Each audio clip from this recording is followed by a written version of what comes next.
वाहिगुरु जी का खालसा वाहिगुरु जी की फतेह। आओ साध संगत जी, असी तीसरी पौड़ी दे नाल जुड़न दा यतन करिए। गावै को ताण होवै किसै ताण,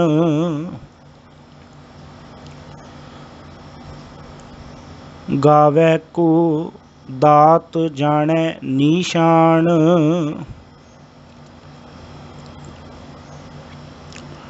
गावै को गुण वडियाइयां चार, गावै को विद्या विखम विचार, गावै को साज करे तन खेह, गावै को जी लै फिर देह,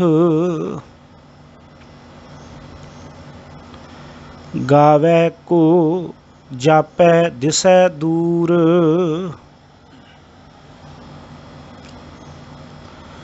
गावै को वेखै हादरा हदूर, कथना कथी न आवै तोट, कथ कथ कथी कोटि कोट कोट, देंदा दे लैंदे थक पाहें, जुगां जुगंतर खाही खाहें, हुक्मी हुक्म चलाए राह, नानक विगसै वे परवाह, हुक्मी हुक्म चलाए राह, नानक विगसै वे परवाह। हाँ जी साध संगत जी, असी तीसरी पौड़ी का जो पाठ है वो रल मिल के कीता है। हुण इस पौड़ी दे विच गुरु नानक साहब महाराज जी सानू ये समझाउण दा यतन करते हैं कि इंसान जिहड़ा है वो जीव जिहड़ा है वो परमात्मा दे गुणां नूं गाउंदा है, पर गाउंदा कौन है? गावेगा तो उही मनुख ना जिहड़ा परमात्मा दे हुक्म दे विच आ जाए, जिहड़ा उहदे हुक्म नूं समझ लए, जिहड़ा उहदे हुक्म नूं जान गया, जिहड़ा उहदे हुक्म नूं समझ गया, अपने अंदरों मैं नूं खत्म कर गया, उही गा सकदा ना। संसार दे विच ना तीन श्रेणियां दे लोक मिलते हैं। उन्हां दे विच एक वो लोक ने जिहड़े सरीरक तौर ते बड़े ताकत वाले ने, एक वो लोक ने जिहड़े आर्थिक पक्ष तो बड़े ताकत वाले ने, ते एक वो लोक ने जिन्हां ने बड़ियां धार्मिक किताबां नूं धार्मिक ग्रंथां नूं पढ़िया ते वो ज्ञान बहुत रखते हैं। आपां इंज कह लीए कि एक ने बलवान, एक ने धनवान ते एक ने विद्वान। पर मैनू माफ़ करियो, असल दे विच ये तिन्ने लोक जदों अपने हुनर दे विच बहुत ज़्यादा अगे वध जाण ते कई बार ये हंकारी बन जाते हैं। बलवान मनुख भी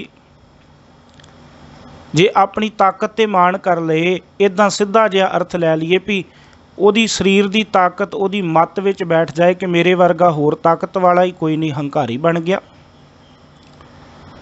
धनी मनुख ये सोच ले कि मेरे जिन्ना धन ही किसी कोल नहीं, मैं सब तो धनी मनुख हाँ, हंकारी बन गया। तो जे कोई विद्वान मनुख ये सोच ले कि जिन्नी मैनू जानकारी है, जिन्ना मैनू ज्ञान है, इन्ना ज्ञान ही किसी नूं नहीं, वो ज्ञानी भी हंकारी बन गया।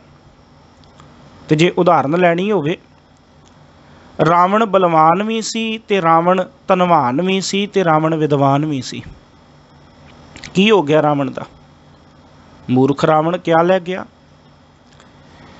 ਹੈ ਤੇ ਬਲਵਾਨ ਸੀ, ਧਨਵਾਨ ਸੀ, ਵਿਦਵਾਨ ਸੀ, ਪਰ ਜਦੋਂ ਹੰਕਾਰੀ ਬਣ ਗਿਆ ਬਾਬੇ ਨੇ ਉਹਨੂੰ ਮੂਰਖ ਵੀ ਕਿਹਾ ਤੇ ਨਾਲ ਇਹ ਵੀ ਕਿਹਾ, ਕਹਿੰਦੇ ਦੱਸੋ ਉਹ ਮੂਰਖ ਰਾਵਣ ਕੀ ਲੈ ਕੇ ਚਲਾ ਗਿਆ।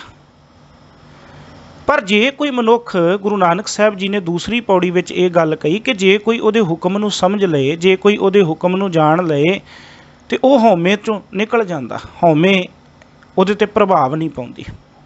ਤੇ ਜਦੋਂ ਇਸ ਤਰ੍ਹਾਂ ਹੋਇਆ ਫਿਰ ਉਹਨੇ ਪਰਮਾਤਮਾ ਦੇ ਗੁਣਾਂ ਨੂੰ ਗਾਉਣਾ ਸ਼ੁਰੂ ਕੀਤਾ। ਤੇ ਹੁਣ ਰੱਬ ਦੇ ਗੁਣਾਂ ਨੂੰ, ਗੁਰੂ ਨਾਨਕ ਸਾਹਿਬ ਜੀ ਕਹਿੰਦੇ ਰੱਬ ਦੇ ਗੁਣਾਂ ਨੂੰ ਹਰੇਕ ਦੇ ਗਾਉਣ ਦਾ ਜ਼ਰੀਆ ਆਪਣਾ ਆਪਣਾ ਹੈ। ਕੋਈ ਕਿਸੇ ਢੰਗ ਦੇ ਨਾਲ ਗਾ ਰਿਹਾ, ਕੋਈ ਕਿਸੇ ਤਰੀਕੇ ਦੇ ਨਾਲ ਗਾ ਰਿਹਾ, ਕੋਈ ਕਿਸੇ ਤਰੀਕੇ ਦੇ ਨਾਲ ਗਾ ਰਿਹਾ। ਹਰੇਕ ਜੀਵ ਗਾ ਰਿਹਾ। ਮੈਂ ਤੇ ਬਾਬੇ ਦੀ ਬਾਣੀ ਨੂੰ ਪੜ੍ਹਾਂ ਤੇ ਮੇਰੇ ਸਾਹਮਣੇ ਜਦੋਂ ਉਹ ਦ੍ਰਿਸ਼ ਆਉਂਦਾ ਨਾ ਤੇ ਮੈਂ ਸੋਚਦਾ ਕਿ ਮੈਂ ਤੇ ਸੋਚਦਾ ਸੀ ਕਿ ਕੇਵਲ ਮਨੁੱਖ ਹੀ ਗਾਉਂਦੇ ਨੇ, ਜੀਵ ਹੀ ਗਾਉਂਦੇ ਨੇ, ਪਰ ਬਾਬਾ ਕਹਿੰਦਾ ਨਹੀਂ, ਉਹ ਪਰਮਾਤਮਾ ਦੇ ਗੁਣਾਂ ਨੂੰ ਤੇ ਹਵਾ ਵੀ ਗਾ ਰਹੀ ਹੈ, ਉਹ ਪਰਮਾਤਮਾ ਦੇ ਗੁਣਾਂ ਨੂੰ ਤੇ ਅੱਗ ਵੀ ਗਾ ਰਹੀ ਹੈ, ਉਹ ਪਰਮਾਤਮਾ ਦੇ ਗੁਣਾਂ ਨੂੰ ਸੂਰਜ, ਚੰਦਰਮਾ, ਤਾਰੇ ਗਾ ਰਹੇ ਨੇ। ਪੜ੍ਹੋ ਨਾ ਸ਼ਬਦ ਕਿ ਗਾਵਨ ਤੁਧਨੋਂ ਪਵਨ ਪਾਣੀ ਬੈਸੰਤਰ, ਗਾਵਨ ਤੁਧਨੋਂ ਸਾਧ ਵਿਚਾਰੇ। ਇਹਦਾ ਮਤਲਬ ਇਕੱਲਾ ਜੀਵ ਨਹੀਂ, ਜਦੋਂ ਉਹ ਸਾਰੀਆਂ ਚੀਜ਼ਾਂ ਪਰਮਾਤਮਾ ਦੇ ਹੁਕਮ ਦੇ ਵਿੱਚ ਆ ਗਈਆਂ, ਸਿੱਧਾ ਕਹਿ ਲਈਏ ਜਿਹੜੀ ਜਿਹੜੀ ਚੀਜ਼ ਪਰਮਾਤਮਾ ਦੇ ਹੁਕਮ ਦੇ ਵਿੱਚ ਆ ਗਈ ਉਹ ਰੱਬ ਨੂੰ ਗਾ ਰਹੀ ਹੈ। ਜਿੰਨੇ ਜਿੰਨੇ ਰੱਬ ਦੇ ਹੁਕਮ ਨੂੰ ਸਮਝ ਲਿਆ, ਹਵਾ ਨੇ ਰੱਬ ਦੇ ਹੁਕਮ ਨੂੰ ਸਮਝਿਆ ਤਾਂ ਹੀ ਤੇ ਵਗ ਰਹੀ, ਤੇ ਜਿਹੜੀ ਵਗ ਰਹੀ ਰੱਬ ਦੇ ਹੁਕਮ ਦੇ ਵਿੱਚ, ਗੁਰੂ ਨਾਨਕ ਸਾਹਿਬ ਕਹਿੰਦੇ ਉਹ ਹਵਾ ਗਾ ਰਹੀ। ਸੂਰਜ ਰੱਬ ਦੇ ਹੁਕਮ ਨੂੰ ਸਮਝ ਗਿਆ, ਕਦੀ ਲੇਟ ਹੋਇਆ, ਕਦੀ ਉਹਨੇ ਦੇਰੀ ਕੀਤੀ। ਇਹਦਾ ਮਤਲਬ ਉਹ ਸੂਰਜ ਰੱਬ ਦੇ ਭੈ ਦੇ ਵਿੱਚ ਆ ਕੇ, ਰੱਬ ਦੇ ਹੁਕਮ ਦੇ ਵਿੱਚ ਆ ਕੇ ਰੱਬ ਨੂੰ ਗਾ ਰਿਹਾ। ਅੱਗ ਜਿਹੜੀ ਹੈ, ਹੁਣ ਆਪਣੇ ਘਰਾਂ ਵਿੱਚ ਅਸੀਂ ਪ੍ਰਸ਼ਾਦਾ ਤਿਆਰ ਕਰਦੇ ਹਾਂ, ਜੇ ਅੱਗ ਨਾ ਹੋਵੇ ਤੇ ਪ੍ਰਸ਼ਾਦਾ ਕਿਵੇਂ ਤਿਆਰ ਹੋਏਗਾ? ਪਰ ਜੇ ਉਹ ਅੱਗ ਸਾਡੇ ਘਰ ਨੂੰ ਲੱਗ ਜਾਏ ਤੇ ਸਾਡੇ ਘਰ ਨੂੰ ਸਵਾਹ ਕਰ ਦੇਗੀ। ਪਰ ਜਦੋਂ ਉਹ ਹਵਾ, ਉਹ ਅੱਗ, ਉਹ ਪਾਣੀ ਰੱਬ ਦੇ ਹੁਕਮ ਦੇ ਵਿੱਚ ਨੇ, ਉਦੋਂ ਤੇ ਸਾਡੀ ਇਹ ਸੇਵਾ ਕਰਦੇ ਪਏ ਨੇ। ਤੇ ਗੁਰੂ ਨਾਨਕ ਸਾਹਿਬ ਕਹਿੰਦੇ ਜਦੋਂ ਹੁਕਮ ਦੇ ਵਿੱਚ ਨੇ ਤੇ ਇਹ ਰੱਬ ਦੇ ਗੁਣਾਂ ਨੂੰ ਗਾ ਰਹੇ ਨੇ। ਹੁਣ ਇਸ ਪੌੜੀ ਦੇ ਵਿੱਚ ਗੁਰੂ ਸਾਹਿਬ ਨੇ ਗੱਲ ਕੀਤੀ, ਸਾਹਿਬ ਜੀ, ਪਰਮਾਤਮਾ ਜੀ, ਤੇਰੇ ਗੁਣਾਂ ਨੂੰ ਜੀਵ ਅਲੱਗ-ਅਲੱਗ ਤਰੀਕਿਆਂ ਦੇ ਨਾਲ ਗਾ ਰਿਹਾ।